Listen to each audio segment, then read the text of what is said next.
Shumica dërmuese e zyrtarëve mbi 9.000 kanë deklaruar pasurinë tashmë, janë mbi 90% të zyrtarëve që e kanë përfunduar procesin, i kemi mbi 400 të cilët ende nuk kanë filluar deklarimin e pasurisë dhe i kemi 530 të cilët janë në përfundim të deklarimit të pasurisë. Do thotë jemi në 900-in e fundit të deklarimit të pasurisë. Po ashtu edhe afati i deklarimit të pasurisë është në fund, ka mbetur tashmë vetëm edhe 2-13 orë për të deklaruar pasurinë, sepse mbyllet si afat në mesnatë, thotë në orën 23:59 sekonda mbyllet sistemi dhe secili që vonohet edhe 1 minutë pas mesnate kualifikohet për të pranuar një gjobë e cila është 30% e pagës mujore të atij zyrtari. Edhe kësaj radhe, ngjashme radhë e kaluara, kemi numër goxha të madh të zyrtarëve që kanë lënë, do thotë, deklarimin e pasurisë për momentet e fundit, e që nuk është një praktikë shumë e mirë, sidomos për ata që mund të kenë diçka të paqartë në proces dhe kanë nevojë të konsultohen me agjencinë. Ne kemi numër të vogël të zyrtarëve që janë të ngarkuar me punën e deklarimit të pasurisë dhe ata nuk do të kenë mundësi që të pranojnë 1000 telefonata potenciale për një herësh. Edhe që nga fillimi, kemi bërë thirrje që secili zyrtar ta fillojë më herët deklarimin e pasurisë dhe ta përfundojë shumë më herët. Për më tepër, sot i kemi një arsye shtesë që ta kryejë më herët, sepse është një lojë futbollistike shumë e rëndësishme ku shumica nga qytetarët e Kosovës janë të interesuar ta përcjellin. Ajo zgjat afërsisht gati deri në fund të afatit dhe ka shumë mundësi që t'u kalojë afati zyrtarëve të caktuar dhe të kualifikohen, siç e përmenda më herët, për gjobë. Kështu që edhe një herë u bëjmë thirrje që gjithë ta kryejnë obligimin sa më herët që është e mundur, gjatë ditës.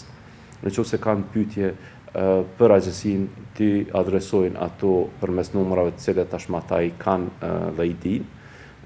Për më tepër ka edhe email i cili do të tentojmë t'ju kthejmë për gjithë atyre që kanë ndonjë pyetje. Sistemi është funksional, duhet ta theksoj, është goxha intuitiv, është i sigurt dhe gjithë ata mund ta kryejnë obligimin në kohë. Kushdo që ka harruar fjalkalimin mund ta resetojë passwordin apo fjalkalimin e tyre. Është një procedurë mjaft e thjeshtë duke i vendosur kredencialet që janë numri personal dhe emaili kontaktues i cili është përdorur për deklarimin e pasurisë. Si tillë janë hapa tepër të lehtë është deklarimi i pasurisë.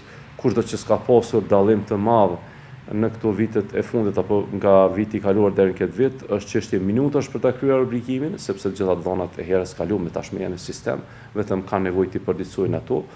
Për shembull, nëse dikush nuk ka pasuri të palishme shtesë, për shembull apartamente apo tokë apo tjera, nuk ka nevojë të prek fare ata, vetëm kalon si hapa. Nëse ka vetëm dallim në të hyra, i ndryshon vetëm dallimin në të hyra dhe mund ta dërgoj do thotë gjithë regjistrin për një kohë shumë të shkurtër që është minutash.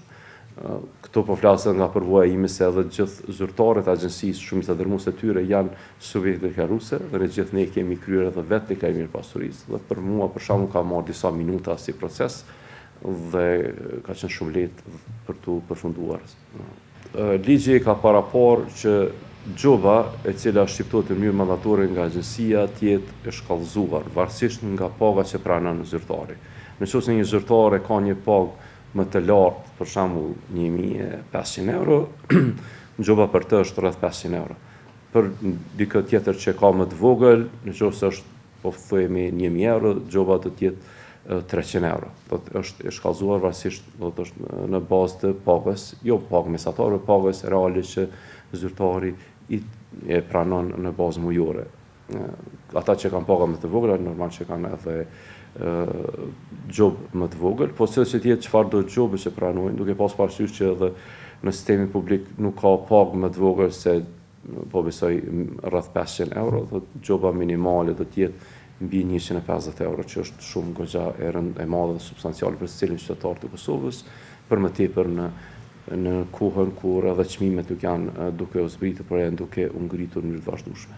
Po flasim tashmë për afatin e parë dhe tashmë për gjithë ata që deklarimin e bëjnë pas 1 prillit, secili qytetar, zyrtar publik i cili është obliguar ta kryejë këtë deklarim dhe nuk e kryen për 15 ditën e parë, pason gjoba do 30% të pagës. Nëse vonohet më shumë se 15 ditë pas afatit, atëherë bëhet përveç gjobës edhe subjekt i hetimeve penale. Gjitha këto raste agjencia i përcjell në prokurori, pastaj prokuroria mund të ngritë akt akuzë për mosdeklarën e pasurisë në kohë e cila sipas ligjit tonë, po ashtu edhe kodit penal, dënohet edhe me gjobë dhe me burg deri nëse nuk gabojmë janë deri në 5 vite për mosdeklarën e pasurisë, po ashtu edhe gjobat mund të jetë jo tashmë vetëm 30% të pagës, po janë edhe më të mëdha.